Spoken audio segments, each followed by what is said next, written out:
কাউন্সিলের নোটিফিকেশন অনুযায়ী 29 জুলাই থেকে শুরু হয়ে গেছে অনলাইন রেজিস্ট্রেশনের checklist correction.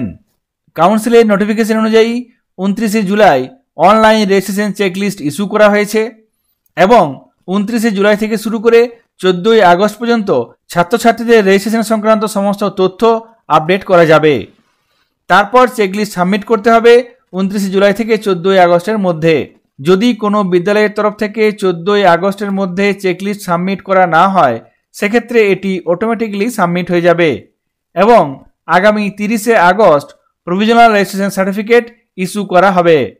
Registration form fill আপের পর অনেকেই প্রশ্ন করেছিলেন কিভাবে সাবজেক্ট চেঞ্জ করতে হবে।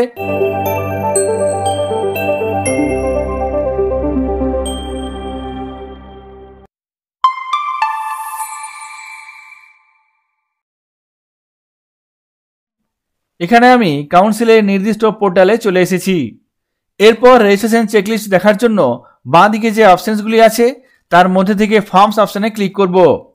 এখানে স্কুল অ্যাপ্লিকেশন, তারপর এখান থেকে এইচএস রেজিস্ট্রেশন চেকলিস্ট এই অপশনটিতে ক্লিক করব। এখানে এই চেকলিস্টের পেজটি চলে আসবে। এখান থেকে সেশন সিলেক্ট করব 2024-25। তারপর এখানে পেজ লিমিট দিয়ে ডান দিকে সার্চ অপশনে ক্লিক করব।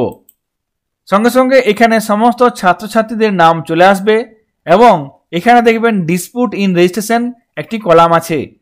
যদি কোনো ছাত্রছাত্রীর রেজিস্ট্রেশনের ডিসপুট থাকে সেক্ষেত্রে এই কলামে নির্দিষ্ট বক্সে লেখা থাকবে। ডিসপুট কিভাবে ক্লিয়ার করতে হবে সেই সংক্রান্ত পদ্ধতি আগের ভিডিওতে শেয়ার করেছি। আজকে শেয়ার করব কোনো স্টুডেন্ট যদি সাবজেক্ট পরিবর্তন করতে চায় সেক্ষেত্রে কি করতে হবে। এখান থেকে আমি এইচএস রেজিস্ট্রেশন চেকলিস্ট ওপেন করে নিয়েছি। এরপর কোনো ছাত্র বা ছাত্রী যদি সাবজেক্ট পরিবর্তন করতে চায় সেক্ষেত্রে বাঁ দিকে অ্যাকশনের ঘরে দেখুন একটি এডিট অপশন আছে। এই এডিট অপশনে ক্লিক করতে হবে। সঙ্গে সঙ্গে সেই নির্দিষ্ট স্টুডেন্টের রেজিস্ট্রেশন ফর্মটি ওপেন হয়ে যাবে।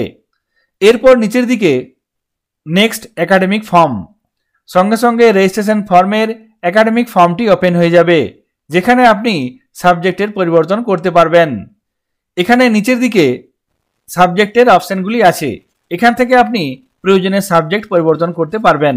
যদি কোনো ছাত্র বা ছাত্রী বিষয়গুলি এখন পরিবর্তন করতে চায় সেক্ষেত্রে এখান থেকে করতে পারবেন। রেজিস্ট্রেশন ফর্ম ফিল আপ করার সময় যেভাবে সিলেক্ট করেছিলেন একই রকমভাবে এখানে করতে হবে। এখানে ধরুন প্রথম সাবজেক্ট আছে জিওগ্রাফি, এটি এই পরিবর্তন করতে চায় সেক্ষেত্রে এখানে আমরা এই গ্রুপের অপশনটিতে ক্লিক করব। এখান থেকে দেখে নিতে হবে স্টুডেন্টটি কোন সাবজেক্ট নিতে চায় সেটি কোন গ্রুপে আছে, সেই মতো এখান থেকে আপনাকে গ্রুপ সিলেক্ট করে নিতে হবে।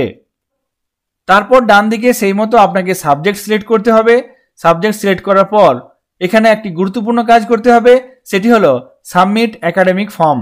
যদি এই ফর্মে অর্থাৎ একাডেমিক ফর্মে যদি কোনো ডেটা পরিবর্তন করে থাকেন সেক্ষেত্রে অবশ্যই আপনাকে এই সাবমিট একাডেমিক ফর্ম অপশনটিতে ক্লিক করতে হবে।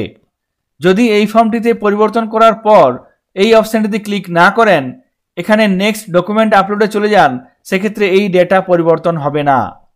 সেই জন্য একাডেমিক ফর্মে যদি কোনো ডেটা পরিবর্তন করে থাকেন কিংবা সাবজেক্ট পরিবর্তন করে থাকেন সেক্ষেত্রে অবশ্যই সাবমিট একাডেমিক ফর্ম এই অপশনটিতে ক্লিক করতেই হবে।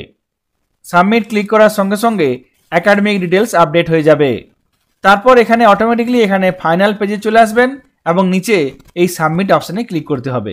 তাহলেই এই প্রোফাইল আপডেট হয়ে যাবে এবং যদি সাবজেক্ট পরিবর্তন করে থাকেন সেক্ষেত্রে সেই সাবজেক্ট পরিবর্তন হয়ে যাবে। এইভাবে আপনারা কোনো ছাত্রছাত্রী এখন যদি সাবজেক্ট পরিবর্তন করতে চায় চেকলিস্ট কারেকশনের সময় আপনারা এইভাবে সাবজেক্ট পরিবর্তন করতে পারবেন। চেকলিস্ট এডিট অপশন দেওয়ার পর কিভাবে সাবজেক্ট পরিবর্তন করতে হবে সেই বিষয়টি আপনাদের সঙ্গে শেয়ার করলাম। সকলে ভালো থাকবেন, সুস্থ থাকবেন। ধন্যবাদ।